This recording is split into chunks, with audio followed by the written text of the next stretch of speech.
as legislators, I think we all have to get on the ball for understanding exactly what is in play for our regional planning commissions. And I think that, unfortunately, in trying to communicate to a lot of reps about today's meeting, I was really shocked to know the percentage of people that didn't even know what an RPC was, how it worked. So our job, as voted by our constituents, is to help inform our communities as to what's going on. And if we don't have the facts to do it, we can't do our job. It's our job to get this information out. So we have a little flyer here that gives you a basic organizational chart for what Ken is going to speak about. On the back is a lot of resource material. Just in a quick little, let you know what's coming up. I did put in a bill to repeal the RPCs.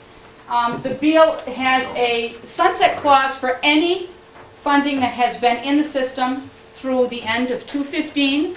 The bill also allows municipalities to once again take control of their communities and to still be able to work together.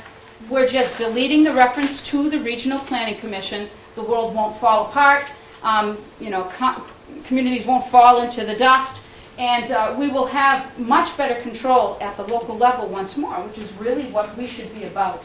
So we're going to have a fight on our hands. We have 8 months. I have 8 months to get on the warpath and get out to communities. I've been all over the state, as far as Jefferson, Allsted, everywhere, talking to any group that's willing to listen. People are starting to become informed, and make no mistake, the social media that's in play with this campaign is pretty good. It's pretty new. And our goal is in the next 8 months before the next election to make sure that our people in our communities understand what RPCs are all about. And let's see what happens the next round of elections with an informed public that's about to lose their private property rights. So this is Ken Eyring. Ken has been the soldier getting this information out to our citizens in the state of New Hampshire for about a year and a half. Yeah. And I'm not going to take any more time because he's great at this. And we'll take some questions at the end. I can speak specifically to what Alton has gone through and how we've combated this in Alton successfully. But there we go. Let's get started. Okay. It's an honor to be here today. Thank you very much for coming. A year and a half ago, I knew nothing about what I'm going to talk about today. But between that time and now, I can honestly say, between a friend and I down in Windham, we easily spent 1,500 hours doing this research. And it's not that I don't have a life. It's not that I don't have a family. I do. And I have a job too. But all of those have suffered because I felt so compelled with what I found. And I believe I can honestly say what I'm about to share with you today is the tip of the iceberg. It's the tip of the iceberg. Because I know we're short on time, I'm just going to jump into this real quick. I'm going to go through it fairly quickly, but if anybody has any questions, if I could ask you to hold it until the end, it'll make it easier for me to get through everything. I've got 42 pages here. I'm going to try to do each one in less than a minute so that we can end on time. Basically, what got me started is in Windham, we had our Regional Planning Commission come in and do a presentation and say that they wanted our selectmen to sign an agreement for the Granite State Future. They gave them a 12-page document. That 12-page document, this is the cover page. It says it's a partnership agreement of the Granite State Future. Now on this document, on the very front page, there's a section here. Can you guys hear me when I'm turning this way? Can you still hear me over here? Okay, I speak very low, so please let me know if I need to speak up. So you can see on the bottom here, it mentions HUD requirements. It says, whereas the Regional Planning Commission is the lead point of contact with HUD on behalf of the program and will assume administrative responsibility to ensure the program is carried out in compliance with HUD requirements. That's the only point that it mentions HUD. It doesn't mention that this is a $100 million federal program called the Sustainable Communities Initiative. The Granite State Future is an umbrella program to administer that program here in the Granite State. We have 9 regional planning commissions. They joined together to form a consortium. They had to do that. They had to do that because this grant program requires at least $500,000 participation, And it requires, but it also stipulates that the grant money will not go to the state and it will not go to local towns. It goes to regional planning commissions or councils of government, which act, or metropolitan planning organizations. So it's regional governance, okay? Those are all appointed people, they're not elected people, and that's very important from my perspective. So I'm going to go on to, when we discovered this document, we raised some questions in that first meeting in Windham. We raised enough questions where our selectmen said, we're going to put off a decision for a few weeks, we want to look into this. During that time, my friend and I went to the National Regional Planning Commission. They are the lead point of contact with HUD. They signed the grant agreement. I went there, I asked them if I could get copies of the agreement, the application, and the grant that was approved and signed with HUD, and all associated documents. They gave me a 3-page document. I said, this is it? This is the cover page to that document. I said, this is all that there was? She said, yes. I said, would you mind if I look at this before I leave? She said, yes. And you'll see here that there's a section down here. It says, this instrument, which is a HUD 1044, sets forth a legally binding agreement between the parties as to all amounts, deliverables, tasks, period of performance, terms and conditions, all the legalese. Down below it says, this grant instrument consists of the following, some of which are incorporated by reference. There's 8 other lines that reference documents. Some of those lines reference multiple documents. Some of those documents have appendices. There's thousands of pages of documentation that our selectmen were not given before they were asked to make a decision on this program. After we learned about this program, my friend and I traveled to multiple towns across New Hampshire. We spoke with selectmen and planning board members, and to my knowledge, none of them signed on to this agreement. In fact, we were so successful that the Granite State Future people wrote up this document called Frequently Asked Questions. And if you get this, I ask that you read it very, very carefully, because I'm going to refer, just in the interest of time, I'm going to refer to one page in here to show you how they present their statements. So as part of that HUD 1044, you can see here that it says that HUD will have substantial involvement. Now, it took to the 3rd meeting in Windham, because the 2nd meeting, we raised yet another long list of questions and concerns. And each time we asked our regional planning commissioner, the representative, what about HUD? HUD has mandates. This is a top-down program. Oh no. We were assured this was a grassroots, bottom-up program that the towns can do as little or as much as they want, and it's just a planning document. We're only producing a planning document. HUD has nothing to do with this. It wasn't until the 3rd time that we were told, well, of course HUD is giving us money. They're going to want to get something for that money. Now, those are all on video. So if anybody questions that or would like to see that, I'd be happy to send them a link. But you can see here in the substantial involvement section, it says HUD's Office of Sustainable Housing and Communities will work in partnership with its grantees to advance the program objectives of the grant program. The cooperative agreement allows for substantial involvement of HUD staff to enhance the performance of the grantee and the completion of the deliverables. There's several things that I highlighted because these are key and important. Under the studies and reports section, it says that HUD will review and provide recommendations on the final report study, including final interpretation of study results. This is key, because any set of data that you look at can be interpreted from any particular perspective. And if you want to spin the data, you can make it say pretty much whatever you want. Now, this program is a mapping program. Part of it, there's many different aspects of it, of which I'll touch upon. But part of it is to collect data about virtually every property in every town across America. They want to know about our resources, our water, culverts, wetlands. They want to know about demographics. All of that data is going into local databases, which will be transferred to state databases, which will be transferred to a federal database. Another section in here says that under approvals and reviews, that HUD has the authority to review and approve key personnel. Well, that's not a grassroots bottom-up program. It also says in the participation and monitoring that they will be involved with implementing HUD requirements which limit recipient discretion. Definitely not bottom-up, grassroots, volunteer advisory only. Where appropriate, substantial direct HUD operational involvement or participation. So this is the contract, this is the grant that was given to them. Okay, so now this page here comes from the Granite State Future Agreement. I have this just because I want to read off some of the things that the regional planning commissioners are trying to plan for. It says that they have long-range planning efforts for transportation, land use, economic development, housing environment, energy, cultural and historical resources, public health, environmental planning, water infrastructure, natural resources, and climate change. Okay? The Regional Planning Commission started out as being a conduit for towns to talk to each other, to plan about their roads and the types of things that maybe they need to share resources across borders. This has turned into a micromanagement of our entire lives. Now, what's really key is that these people are making decisions outside of your domain, outside of your discretion.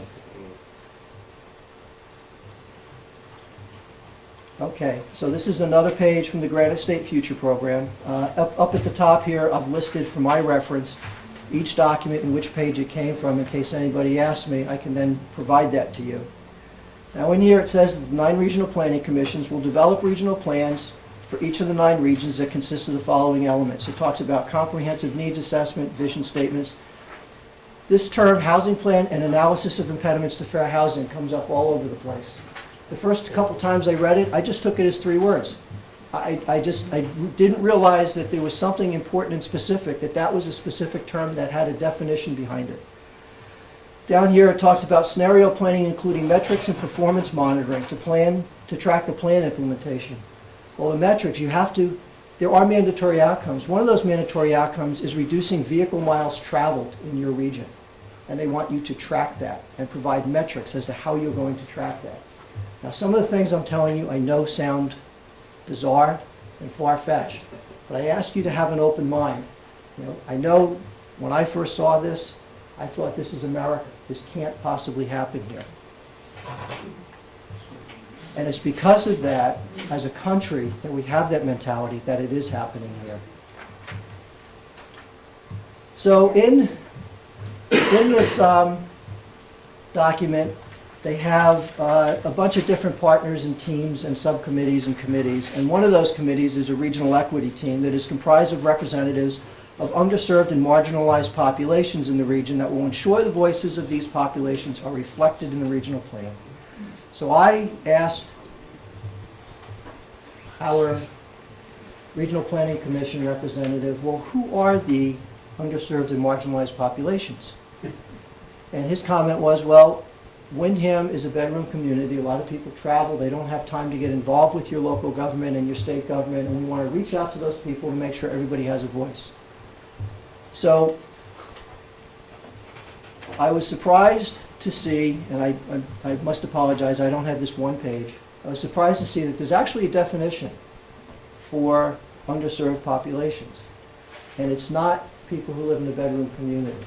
It's people who are Hispanic or African American. I'm not racist, I'm just telling you what the documentation says. It's people who are unemployed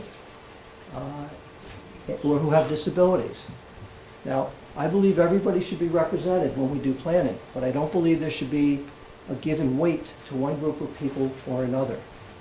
And when I asked this question, I was given a false answer, and that led me to some concern.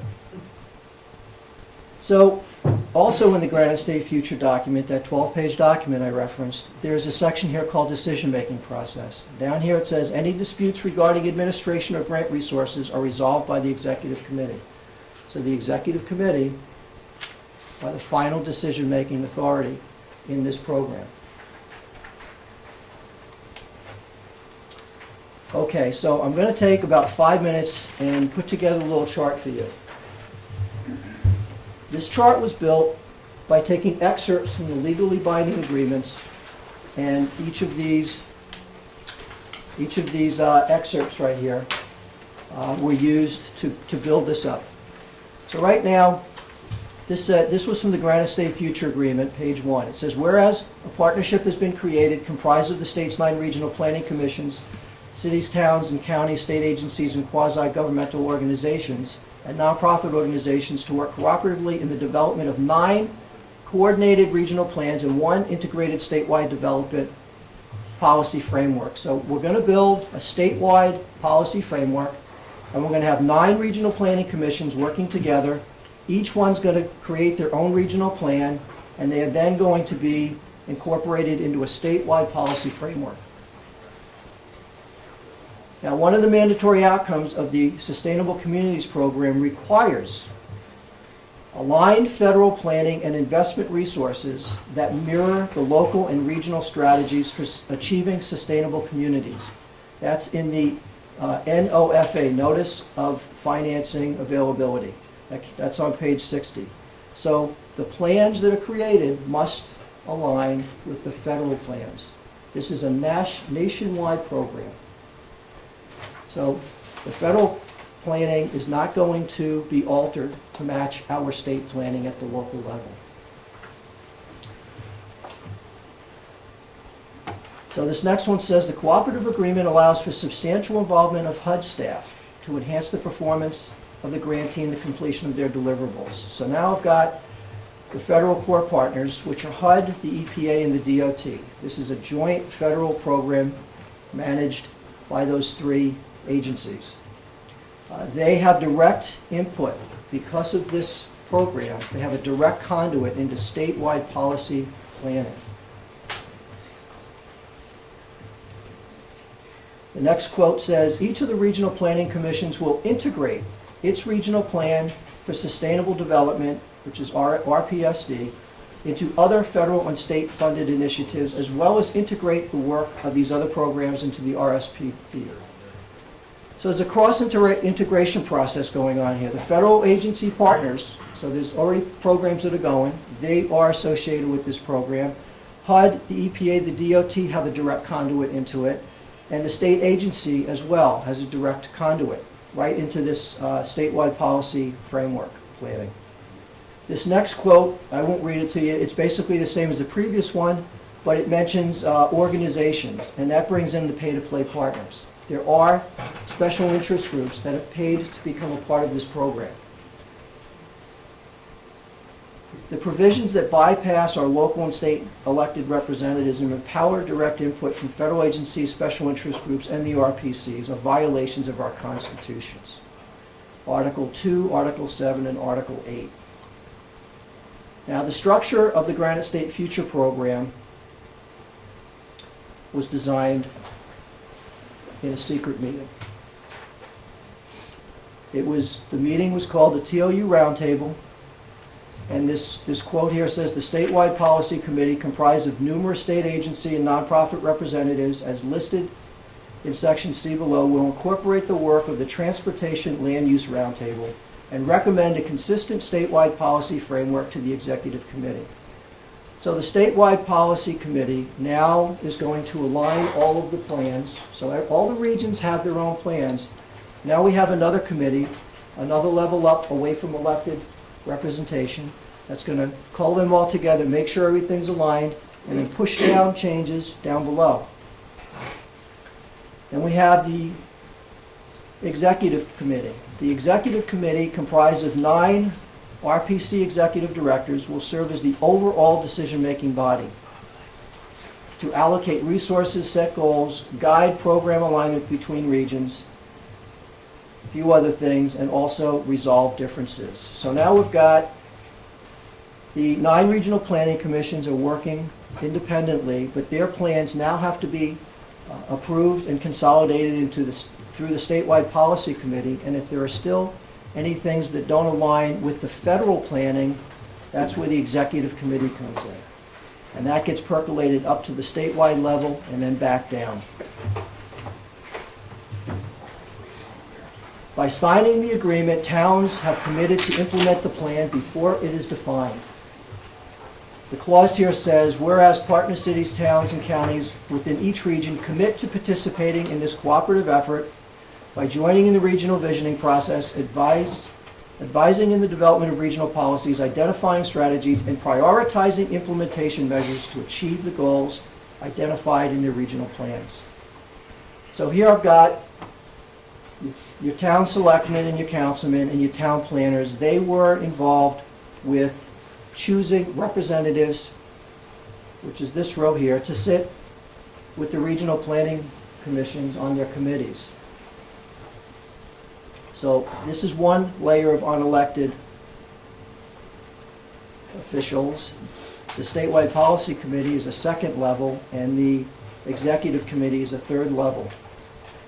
So the organizational structure, as I said before, was designed by the Transportation Land Use Roundtable. And this is what we've come up with. You can see that there's no place for the Executive Council, the state senators, state representatives, selectmen, councilmen, or planners. All of the decision-making process is occurring outside of your jurisdiction, outside of your domain, and without your guidance, without your input and your leadership.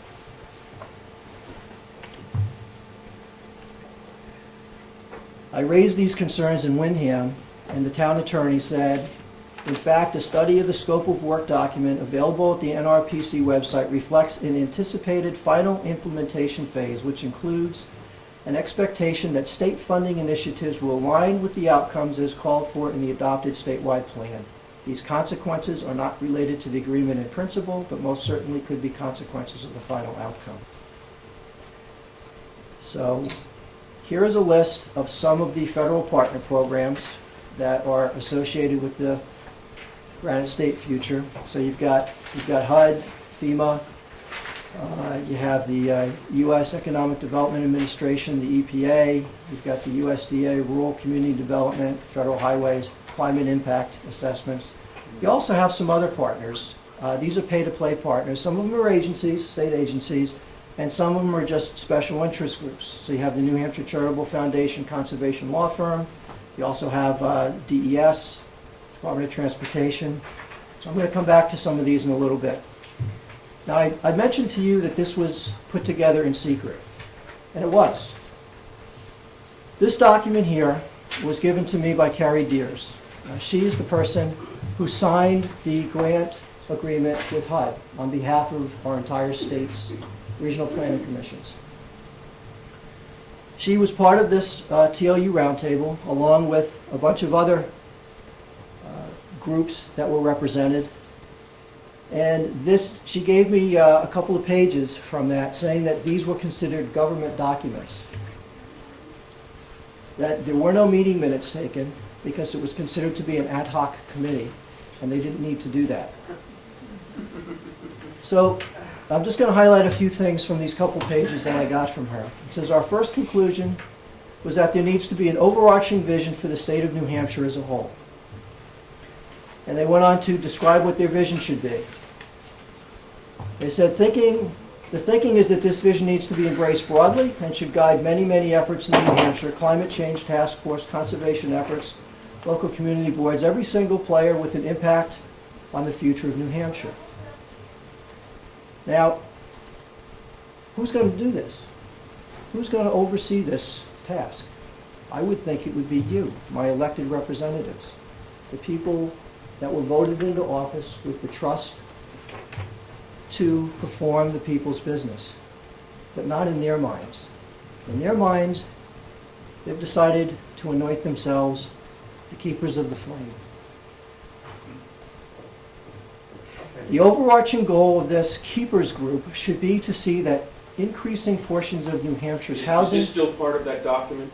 They Yes. use the words keepers of the flame? This is the second page of what Carrie Deers gave me. Yes, thank you for pointing that out.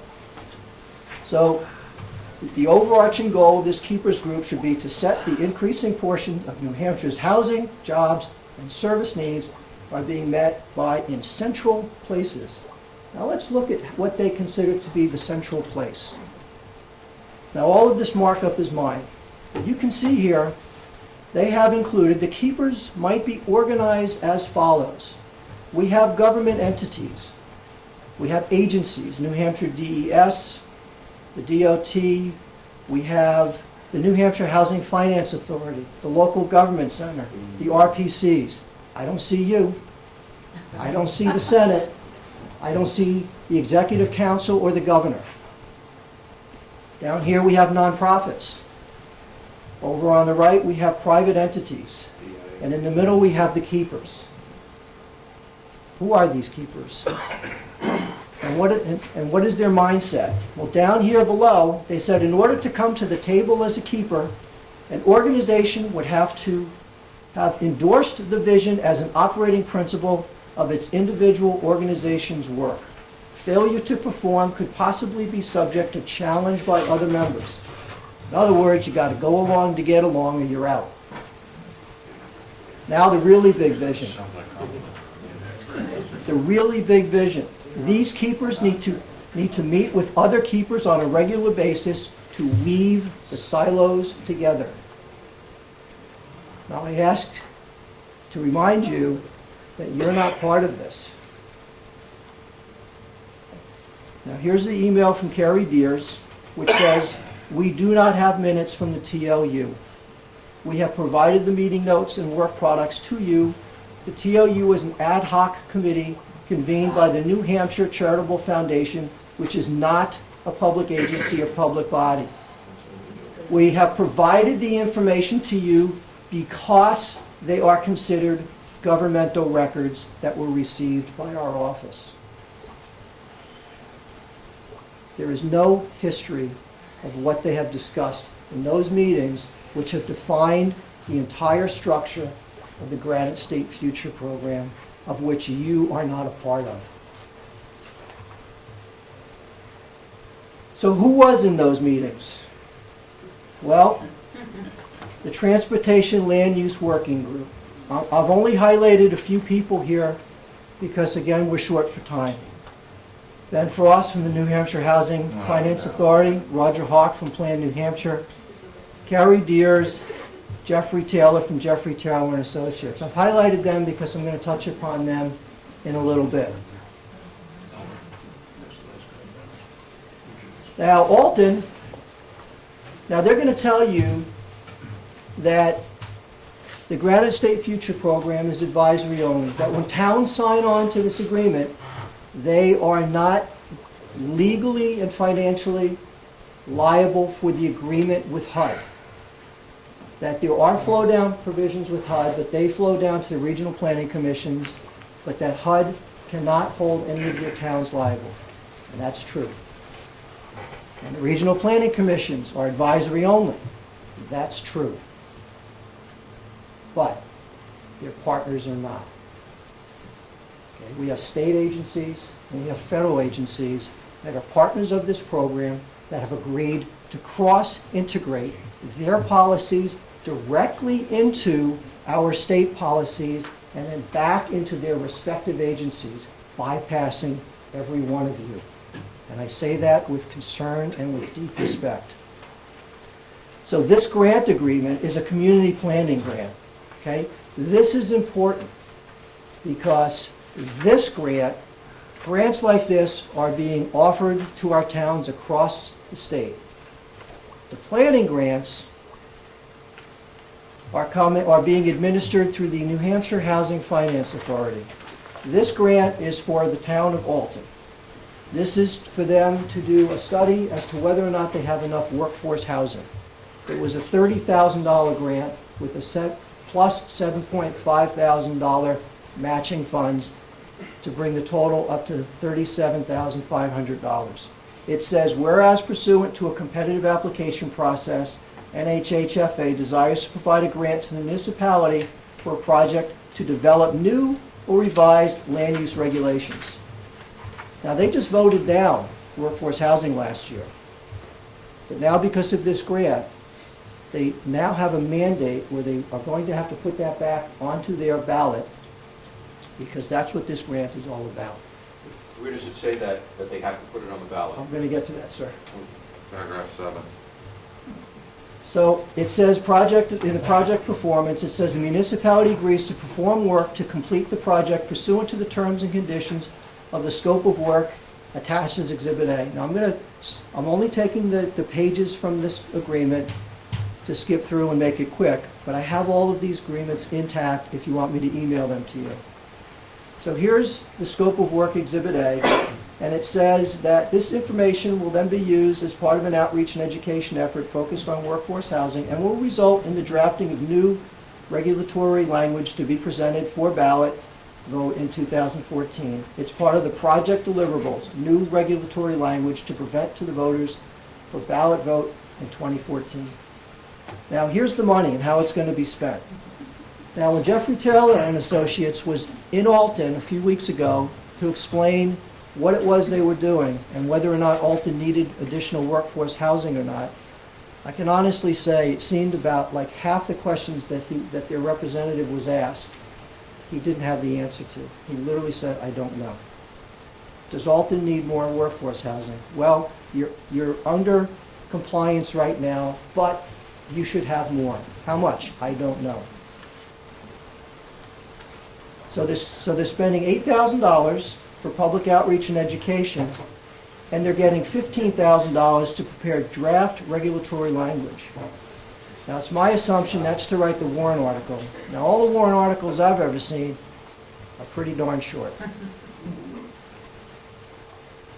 Now, as part of this, because Alton signed on with with the NHHFA, okay, they are now a sub-grantee. They are now tied to HUD. This is the agreement that the NHHFA signed with HUD for this community planning grant. Okay? It has its own set of legally binding agreements, and it refers to the terms and conditions and the notice of funding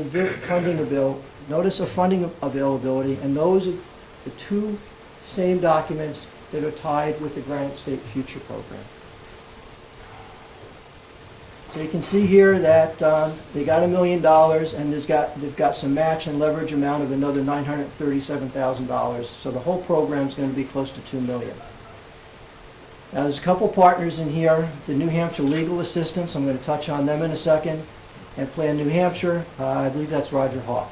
New Hampshire Municipal Association there. Yeah.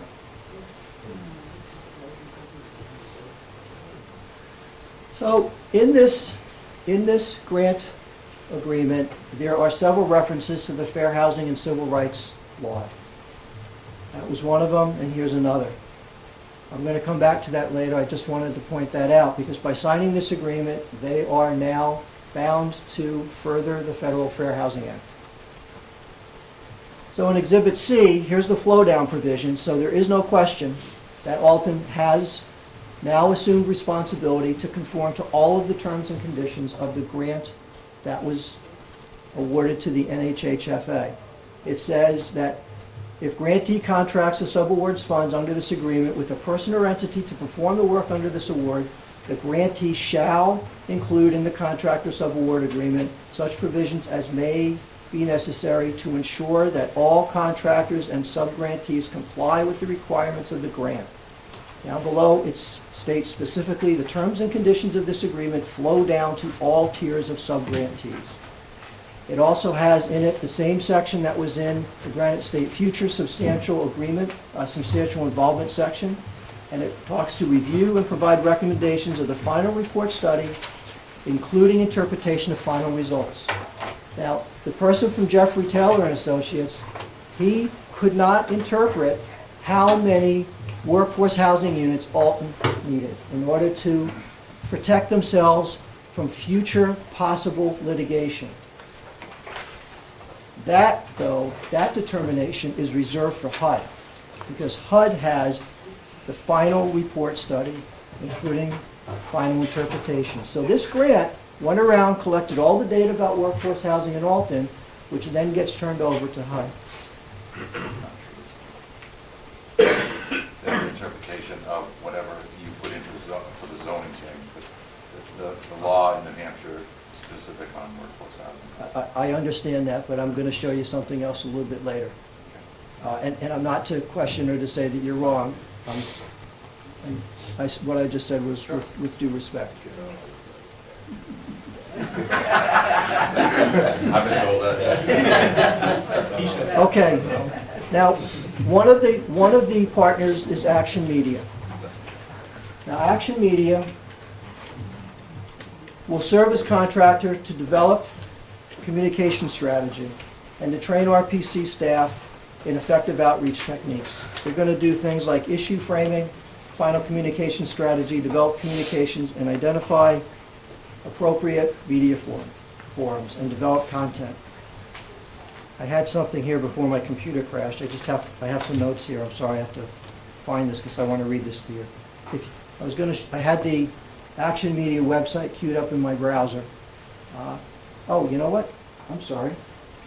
I have it here. This is the Action Media website. This is one of the pay-to-play partners.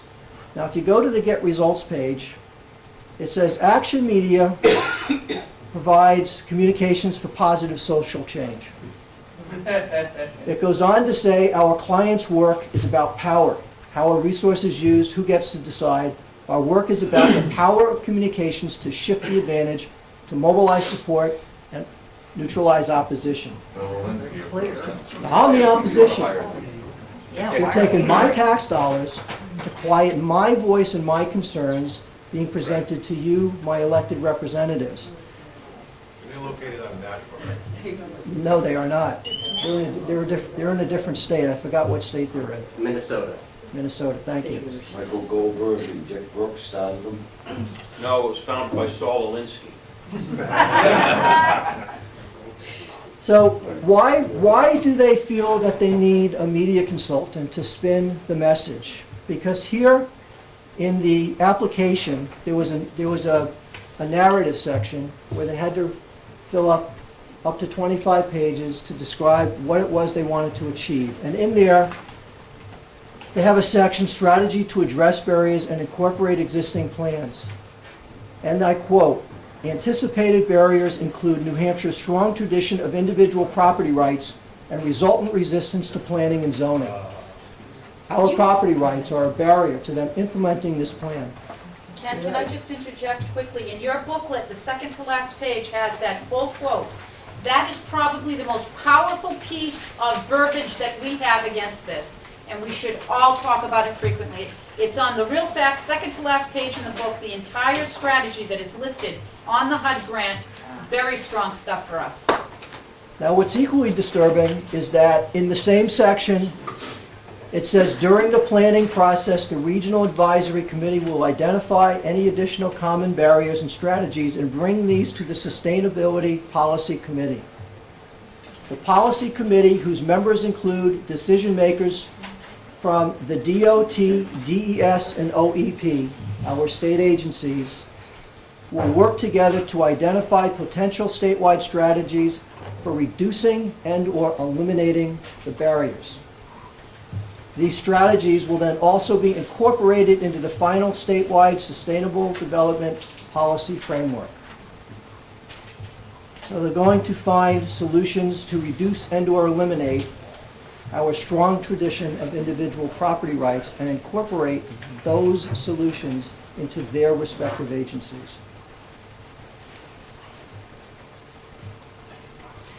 So I talked briefly about this document. This document was written by the Granite State Futures people in October of 2012. It's their frequently asked questions document. In here, there's a section that says, what possible outcomes will the plans evaluate? And in that section, it says, below is a list of the types of outcomes that will be evaluated. Okay? Evaluated. And there's 8 things listed here. Among that is align federal planning and investment resources that mirror the local and regional strategies for achieving sustainable communities, reduce social and economic disparities for low-income minority communities and other disadvantaged populations within the region, decrease per capita VMT and transportation-related emissions for the region. There are others in there. Now, this document claims they're going to be evaluated. But the legally binding notice of funding availability on page 60 says that those are mandatory outcomes. They copied it word for word. What document is that? This is from the notice of funding availability, page 60. So that's with HUD and New Hampshire Housing Finance? This is with New Hampshire Housing Finance and with the Granite State Future and the Regional Planning Commissions, because the notice of funding availability is part of both of those grants. Okay, so now I've got two other partners I want to talk about real quick. The New Hampshire DES, it says here that DES shall integrate the recent efforts into the RPSD, the Regional Plan for Sustainable Development, including the Governor's Water Sustainability Commission, other recent legislative study commission findings and recommendations, New Hampshire Water Resources Primer, Climate Action Plan, Climate Change Adaptation Planning, and numerous river, lake, and watershed protection plans. NHDES will look to the RPSDs to inform its ongoing source water protection, water infrastructure planning and funding, and watershed protection planning, which are funded under a different grant by the US EPA. And all of these will be incorporated into the statewide planning, again, bypassing your oversight. Now, another partner is the New Hampshire Housing Finance Authority, and it says that the NHHFA will work to integrate into the RPSD its recent consolidated plan and analysis of impediments to fair housing choice. Well, we kept reading that term, analysis of impediments, and then we came across the document, analysis of impediments to fair housing choice. Now, this was written under the guidance of the New Hampshire Housing Finance Authority. And in it, I've pulled out a few excerpts. On page 1, it says, New Hampshire is a recipient of HUD funding and is therefore required to document that it is engaged in efforts to affirmatively further fair housing. U.S. versus Westchester County, a recent federal court case, makes it clear that these obligations will be taken very seriously and that local and state government officials can no longer gloss over the civil rights certifications they execute when accepting federal community and housing development funds. Westchester County, New York was successfully sued by the United States and a housing discrimination organization under the Federal False Claims Act, alleging that the county had falsely certified it was engaged in activities that affirmatively further fair housing. Now, we came across this prior to meeting with our selectmen for the first time a year and a half ago.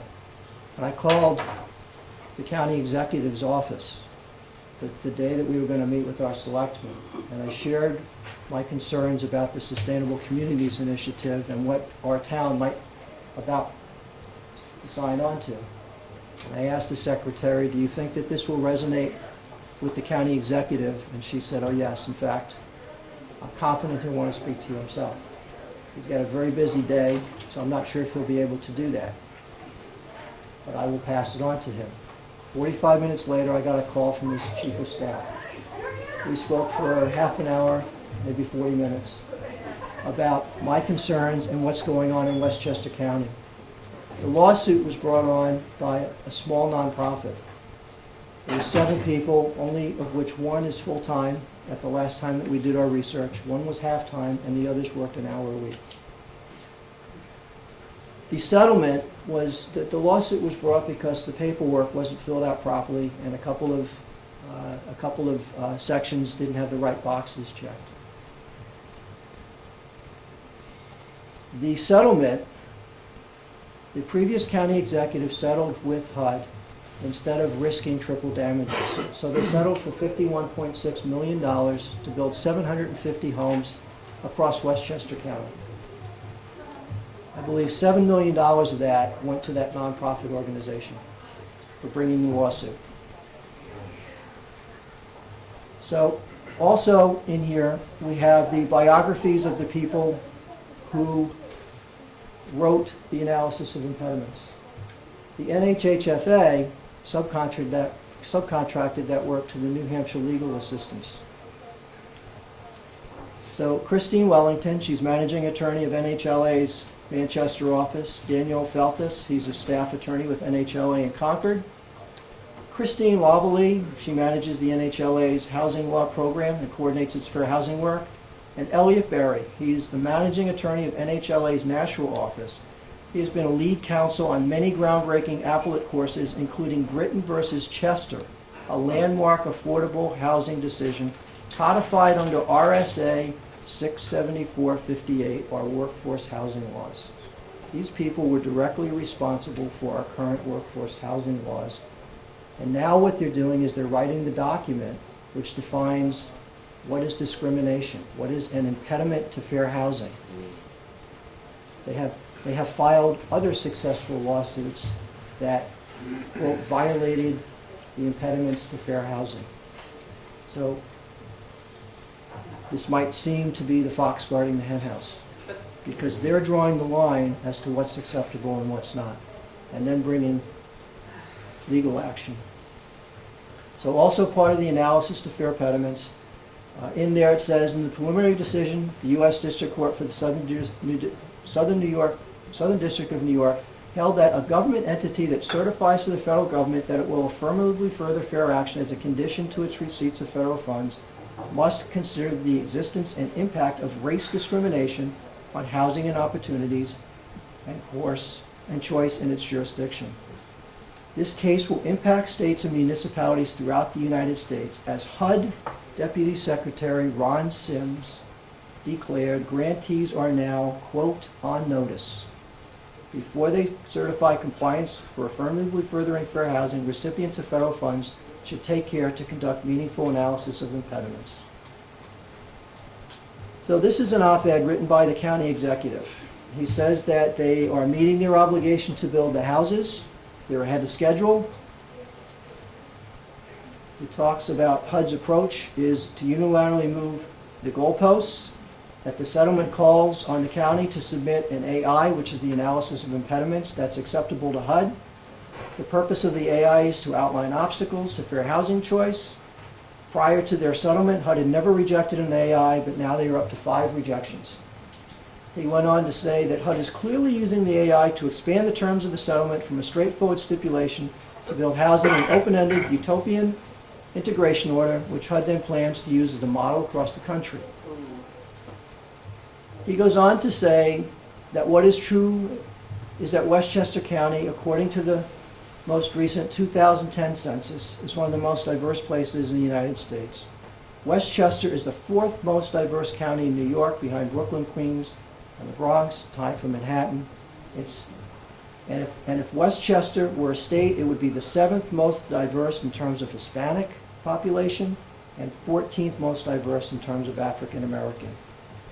The county executive goes on to say that there's a lot of homes that he would like to own, but he can't afford. That's not discrimination, that's economics.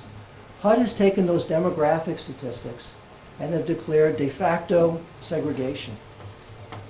And the county executive went on to say that evidence of HUD's overreach includes the following unjustified demands: that the county dismantle local zoning laws, a power HUD knows full well the county does not possess, as HUD is a home rule state.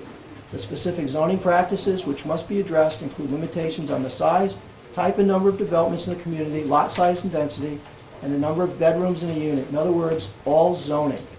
Communities will be given 90 days to enact changes, and the county is required to take action to counter community opposition. So, there was a story on Fox News, and I'm just going to take 2 quotes from then Deputy Secretary Ron Sims. He said, "Today we've taken an important step toward building what we call geography of opportunity." He went on to say that at HUD we believe this approach to equitable development can serve as a model for building strong, inclusive, sustainable communities across the entire United States. Now I have one more thing to show you. And this is a state of the county address. A quick history. The county was sued in 2006 under the False Claims Act of 1863. The charge was that the county accepted federal dollars from the Department of Housing and Urban Development, but failed to study whether race is a factor in housing opportunities. In 2009, former County Executive Andrew Spano and the Board of Legislators settled the case. And critically important, there was never a finding of fact of wrongdoing on the part of the county or an admission of guilt in the settlement. Instead of going to court, the county and the federal government both agreed to settle under the following terms. The county would spend at least $51 million to build 750 units of housing for lower-income people in 31 so-called eligible or mostly white communities by the end of 2016.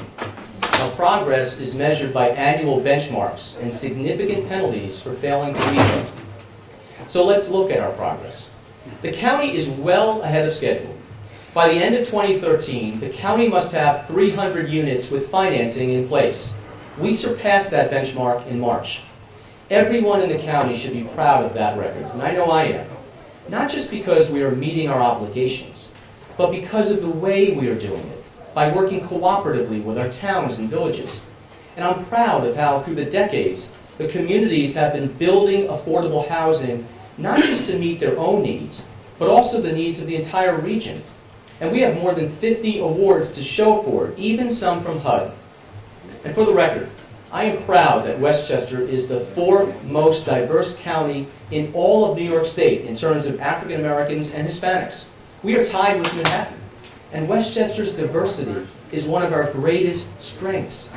And as county executive, I will defend with every tool at my disposal the right of people to live in any neighborhood in Westchester, in any home they can afford.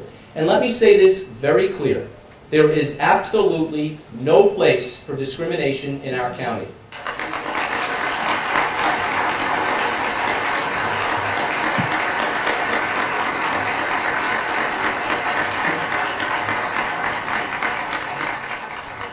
The biggest, and really the only issue going forward, is zoning. The federal government has a very different agenda and vision for Westchester. In fact, HUD calls us its, quote, grand experiment. That means Washington bureaucrats, who you will never see or meet, want the power to determine who will live where and how each neighborhood will look. Now, what's at stake is the fundamental right of our cities, towns, and villages to plan and zone for themselves. This home rule is guaranteed by the New York State Constitution. HUD thinks it can trample on Westchester because it has the misguided notion that zoning and discrimination are the same thing. They are not. Zoning restricts what can be built, not who lives there. Zoning exists to keep traffic from endangering kids on their way to school, to prevent factory noise and smoke from invading residential neighborhoods, and to stop raw sewage from polluting our drinking water. Zoning exists to protect quality of life for everyone. Take away the zoning that protects Westchester's reservoirs and watershed, and you put the drinking water of 8 million New York City residents at risk. Now listen carefully, because I know what I'm about to tell you sounds exaggerated and unbelievable, but it's not. And I urge you to go to westchestergov.com and read for yourself the letters I'm about to reference. In its letter of May 13th, 2011, HUD insists the county must go, quote, beyond the four corners of the settlement. In other words, they admitted that what they are demanding is not in the agreement, and their demands are outrageous. HUD wants no restrictions in any neighborhood on height, size, acreage, density, number of bedrooms, and lack of water or sewers. In fact, in a letter on March 13th this year, HUD goes so far as to even attack single-family, quarter-acre lots as, quote, restrictive zoning practices that, in their view, could be discriminatory. Really? You know, like many in this county, I live in a modest house on a quarter-acre piece of land, and my home is my biggest investment. And I thought working hard, paying your taxes, and one day paying off your mortgage was the American dream. Now think about what's at stake. The federal government is trying to force me, as county executive, to sue each municipality to abolish even basic zoning protections. Now, what does that mean for you if that happens? It means the neighborhood you live in today could change over time, and there is nothing you can do to stop it. A 5-story building or higher could be put on your street, not only by HUD, but by any developer. Because if you take away the zoning rules for HUD, you take away the rules for everyone. And that's not all. New demands by HUD just keep on coming, each one more overreaching than the last. In that same March 13th letter, HUD contends that the settlement's requirement to build 750 units of affordable housing was just a starting point. The county's target is really 10,768, based on an old 2004 Rutgers University study that was never even accepted by the county. Let me say that number again. 10,768 housing units.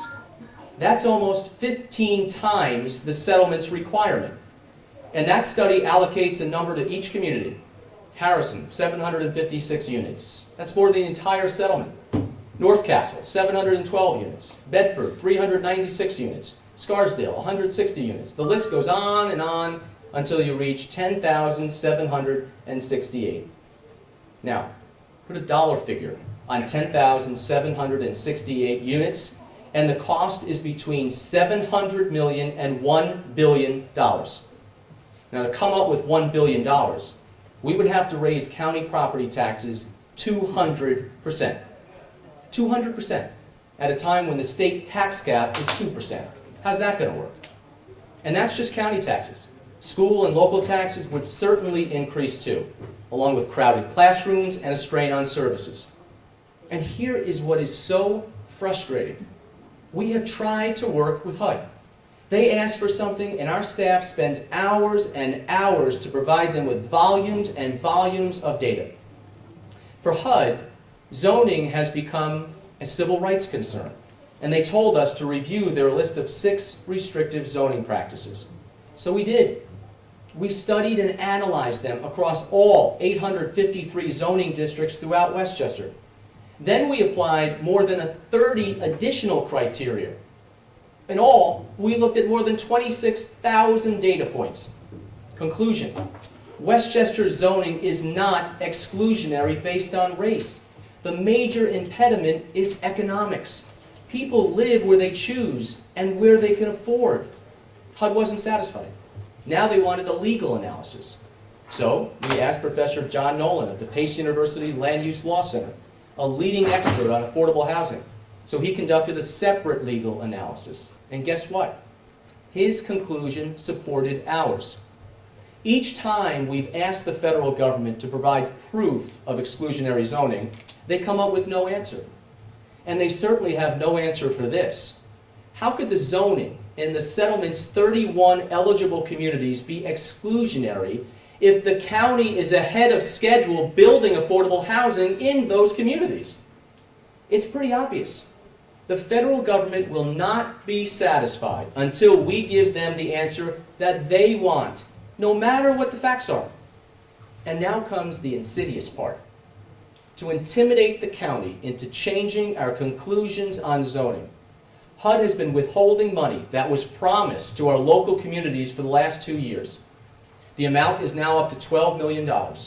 And this money not only goes towards affordable housing, it goes to communities that have nothing to do with the settlement and some of Westchester's neediest residents for programs like homelessness prevention. You know, I appeal to Stop it HUD. here because I know time is getting short. I want to point out just a couple things. That Westchester County is 70% Caucasian. New Hampshire is 95% Caucasian. Westchester County right now is the highest tax county in the country, before increasing by 200%. There's one more thing I want to point out, that in the documentation, this is the legally binding documentation, it says at the project's conclusion, the unified set of sustainability policies will be presented to the governor's office for endorsement by state government. It goes, in the detailed scope of work document, it says that the executive committee will seek endorsement of the plan by the New Hampshire Council on Resources and Development, predominantly comprised of New Hampshire Sustainable Communities Initiative state agency partners, which will help to ensure that state agencies institutionalize the plan and that sources of funding align with the plan. So the people who are writing the plan are on the committee, which will help to ensure that the state agencies institutionalize the plan. Again, with all due respect, I don't see where you're involved with this and where we have representative oversight. Yes, sir. My pitchfork is available, and I will be joining with everyone else. The question is, in addition to your analysis of what the problem is, do you have some solutions at the federal level, at the state level, at the county level, and at the local level? Either legislative solutions, political solutions, Saul Alinsky solutions. I gave Jane a RSA 204C is the RSA that governs housing. Jack, I'm going beyond that. I'm asking whether, and I'm Yes. sorry, I came in late, I don't know your name. My name is Ken Eyring. I'm from Windham, New Hampshire. Ken, do you have a comprehensive plan to undermine this effort and stop it, rather than just, in addition to just making us aware of the problem? Yes. Can I say a little bit? Sure. I'd like to have the answer from him if I may. Do you have a plan? I would respectfully, yes, I do. May we have copies? I haven't written it out. Please do, and please, I will. Can I have a card and I will make sure I send it to I will you? get you my email address. Thank you. It's my concern that all this is occurring without your knowledge, or maybe you do, but as Representative Cormier said in the beginning, not many people were even aware that we had regional planning commissions. Was that correct? Correct. Okay. Now, the first thing I would respectfully ask is that you put together an investigation as our state representatives and look deeply into this, because we need to really know what's going on. This is a group of people who are making policy for our state and then imposing that outside of the elected representative legislative process. I believe, and I and my friend and several other people who have spent many, many hours on this will gladly help and assist and provide links and references to documentation so that you can come to your own conclusions. I've tried very hard today to not interject my personal opinions, but just present you with the facts so that you can come to your own conclusions. To me, it's pretty clear. So that's where I would start, sir. I would also respectfully request that you look into either severely modifying the role and the authority and the scope of what the regional planning commissions can do. Because right now, they believe they have the justification to interject what their ideal world is based upon every aspect of our lives. I read off 11 different things in the beginning. They also talk about education. You're going to have out here in Concord, you're going to lose one of your lanes. Think about, this is all part of this sustainable communities planning. I was surprised when that passed, because now you're going to have less traffic. Your businesses are going to suffer out here. Their solutions to traffic issues is to reduce the size of the lanes and to remove lanes, to make it so difficult for traffic that it'll go away. It's not to add another lane. They call it traffic calming. They call them road diets. It's stunning. Again, I've really looked over thousands of pages of documents, and I could talk for days on this, and I could bring in my friend who's studied different aspects of this and the different players and the roles that they have been involved with. And it's quite startling that until you start to peel back the onion, you don't realize how in-depth this really is. So I think we need to look at our legislation. Workforce housing. We have parts of workforce housing that are even more restrictive than the federal government's definition of workforce housing. We should restrict what the regional planning commissions should be doing. We need to have oversight with climate change legislation. Now, I know that that's a political issue, and I know that there are people on different sides of the fence. But you need to have oversight and have both sides represented, because we have our state agencies are implementing their policies that are pushing these agendas forward, and the regulations are killing us. They're killing our businesses, they're making it very expensive to do business here, and they're attacking our liberties and our freedoms. You know, our founding fathers were very clear, property and liberty are inseparable, and we're losing our property rights at a rapid pace. We've been losing them over time, but we're losing them even faster now. In closing, I really do want to say something, because I think Rep. Kirk is talking, you know, he wants a solution, and we all want a solution that are in here. This has been creeping in for decades. It's insidious. It's in everything. And there will not be a one-shot hit to fix this by any stretch of the imagination. Federal government, personally, I don't know what we do about the federal government. That's for, I guess, federal people to talk about. What I do know is New Hampshire, and I do know Alton, and I do my surrounding communities. We want an answer for this. We get to our communities, our small towns, we hold forums, and we educate. We blasted workforce housing last year, Alton. We did a great job with it. We're going to blast it again. And it happened on one-to-one. There is no overarch answer to this, folks. There's no one thing that's going to fix it. It's educating the populace, who is our government, and empowering them to get back into the fray so that we can start to have control again. And I think that cannot be underestimated. Hugely important here. Could I just add one thing? Let me just interject, because we've listened to it, and it was very good, by the way. I just want to make one more comment. All right, go ahead.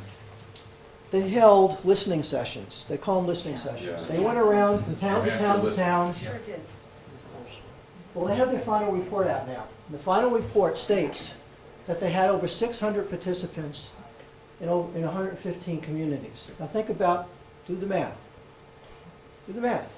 600 participants, that's 4 people per community. Correct. Now, if you go to these listening sessions, as people in this room have, you'll know for a fact that a vast majority of those people were part of the people who are have interest directly in this planning process, and are directly being profited.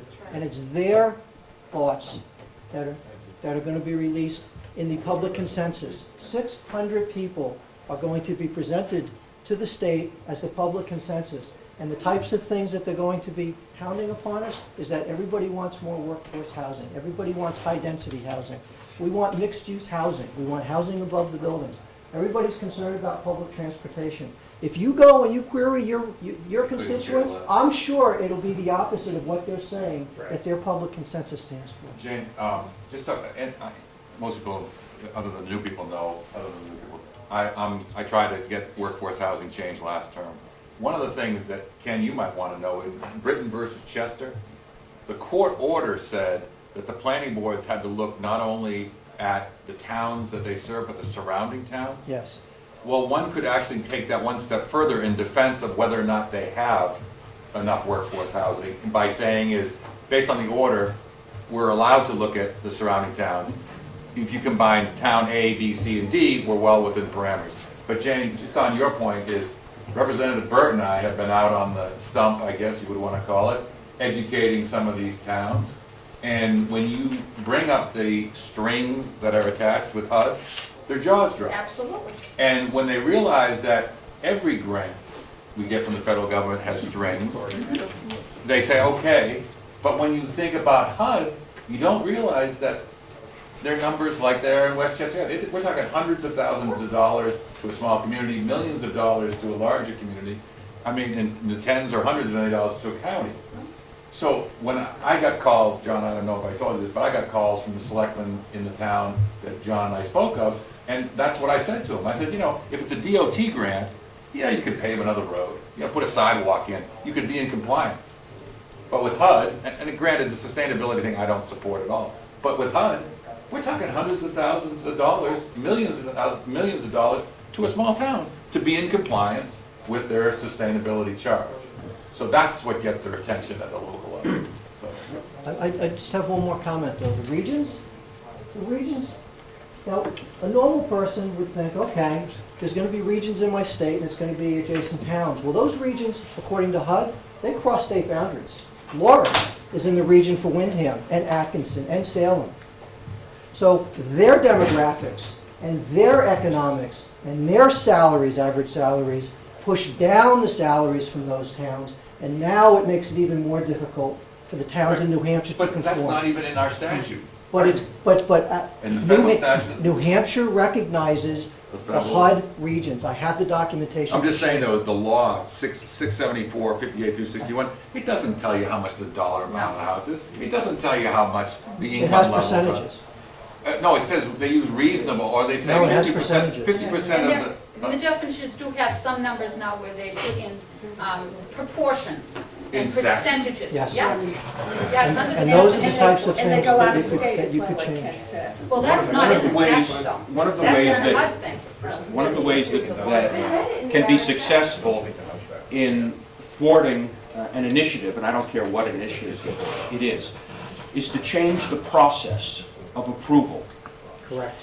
For example, if a state law were passed in the interest of transparency that required the selectmen to have a public hearing before they adopted any HUD or whatever it is, or any grant. grant, and that as part of that process, they had to present information about the long-term consequences of the grant, including the dollar amount, you would see a very different kind of result.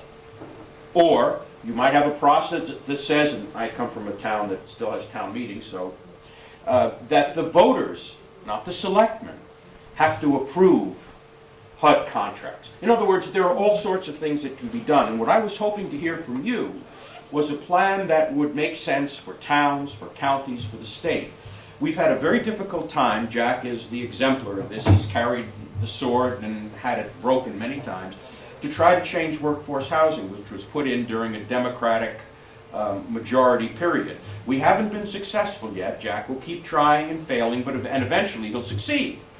But until that time, is there something we can do at the state level that isn't the confrontational battle that Jack is fighting, but effectively undermines the ground on which the HUD and the, what do you call it, the sustainable housing, whatever it is, or fair housing, workforce housing, stands? Yes, in fact, I have, over the past year and a half, I've been writing down my thoughts as to changes to legislation. And I probably have 15 to 20 different items. Send them. I don't, one of them is that the regional planning commissions should not be able to accept directly money from the federal government. There needs to be oversight. The oversight needs to come from you or our executive council. It needs to have elected representation, and maybe both bodies. Those are the types of things that we've put together. Let's start getting that, and then we can start initiating this as amendments to bills in the 2014 session. Wonderful, thank you very much. Here's my information. Send it all. And I think most of the other folks in this room would like to hear it. Thank you. Yes, sir. John Hickle from Goffstown. Yes, sir. We just went through this in Goffstown, in Bernardville, in a planned Bernardville Right. initiative to do exactly what you're saying, same contracts, everything happened. It's been voted down in the planning board.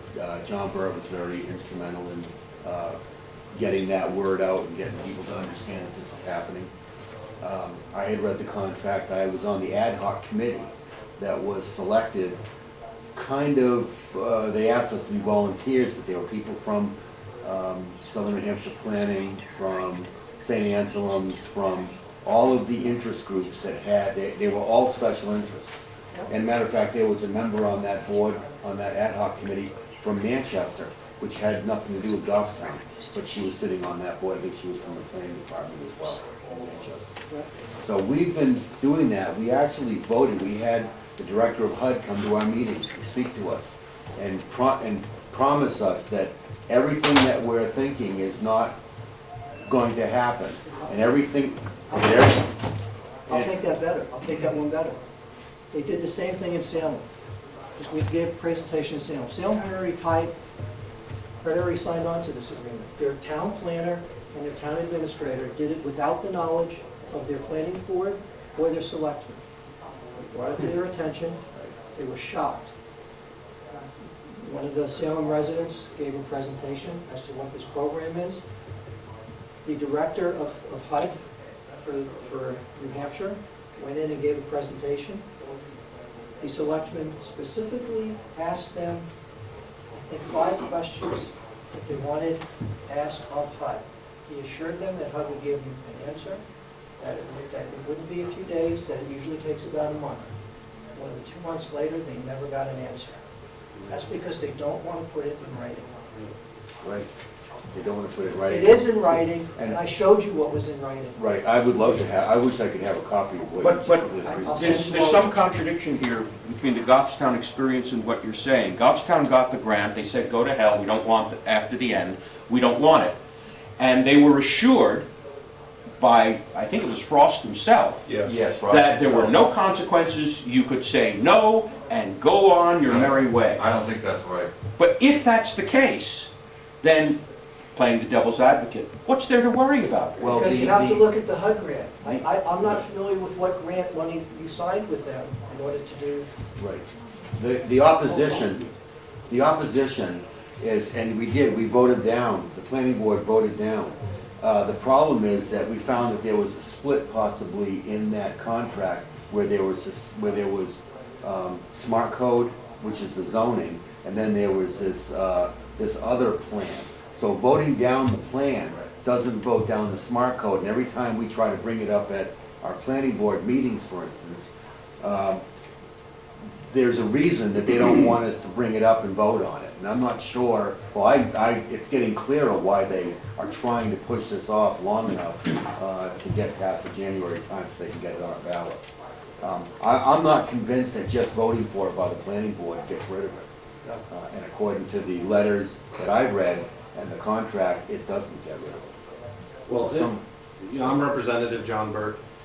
In the contract that our selectmen signed for the $50,000, and we've spent almost $38,000 of it, and they refused to return that money. So there is going to be a warrant article on the ballot for them to return it. In the grant, it says HUD has the final say. Regardless if New Hampshire Housing Finance does whatever they want, which they have, gave us a letter, Frost himself. And prior to that, it would take 2 to 3 weeks to get any letter. They had that signed letter from Frost within a couple hours. And now they refuse to release the smart code for the planning board to vote on it. And the reason for that is they want to keep it in the drawer. So the plan has been voted down. But what did Mr. Frost give to you? He gave us a letter saying the New Hampshire Housing Finance has no, we release you of all responsibility. Yeah, It was very vague. of course, because it's HUD. But they can't do that. It's HUD you gotta worry about. You are a sub-grantee of that grant. HUD will not recognize that. That's what we're doing, but our selectmen, which will be voted out, our selectmen are saying, oh, no, we got this letter from Frost and it's a done deal. Yeah, It's what not he's his fault. saying is New Hampshire Housing Finance isn't gonna come after you. Yes, but HUD will. HUD will, Exactly. yes, Yes. HUD will. But the HUD will. problem that we're having now is that they won't release the smart code to the planning board. They're keeping it hidden in a drawer because they want to bring that, and they have been quoted, our town employee has been quoted, people heard this, will just backdoor it next year. The smart code thing is something that Alton saw for the first time last week as well. My planning board gave me some documents that had not shown up before at all in anything that I saw about smart growth, and that came out last week. There is something going on with that. I haven't been able to figure it out, but it does run parallel. Yes. But I'm not sure, you brought that up, and I'm glad you did, because I'm going to go back and start dogging that one too, because that's the second part. They go in like, what is the word I want? First phase, right? Right. And when you went to their board meeting last year, or last summer, for the, full committee board meeting, the next phase is the economic push. They're going to make everybody believe that all of the zoning and the smart growth and everything, the big PR push is going to be, because it's economically, it's going to help you develop, in a positive way, your district. So that's coming next. But that smart growth is something that we're seeing now, because they didn't talk about smart growth for quite a while. We didn't see those words. They came in 2000 with Gene Shaheen, But smart growth is not something that is connected with these HUD grants. It hasn't been. Smart code. It's sustainability, it's another word for sustainability. Right, but so far, at least in our town, the Regional Planning Commission has pushed this as something the town ought to do, Right. unconnected with any grants or any other opportunities. So at least for us, we have the chance to say thank you, but no thank you. Exactly. No, as a former selectman, what happens is the planning boards buy into this smart growth. Okay, and then someone says, well, I like mixed use, and they want it to look like Pepperell, Massachusetts, or some, where you got the business on the bottom floor and the apartments, you know, to make it look like some other community. But that's when they go to the New Hampshire Housing Finance to get the money to do their ordinance. But the amazing thing is on these ordinances, they've got your fee schedule, it's $10,000 to this person to write the ordinance. How many times do you need to write the same ordinance to keep making $10,000? I mean, it's not like rocket science. I mean, what works probably in one small town will work in another small town. So someone's making a lot of money, and that's why these other people are getting involved in, what were they called, non-participant partners, or they were Pay to Pay to play. play. pay to play. Yeah, because they want part of that money And coming. they're getting a lot of it. Yeah. We just signed up for that. You did? Goffstown. Just signed up for play to play, whatever it's called, pay to play. Or no, what's the new one that's just coming out? Oh, that work, live, play, that one? Yeah, Goffstown just signed up for it. Isn't the lesson from today's presentation, never sign anything that has HUD involved with it? Yeah, That's a good that's the takeaway. lesson. Not with our select. Alright, But but they, takeaway. but the planning, I can tell you, they don't tell the select boards or the planning boards that that's in there.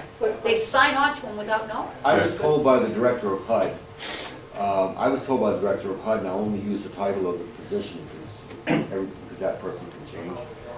We had an extra $5 million hanging around, we thought we'd give it out to the communities to enhance their zone.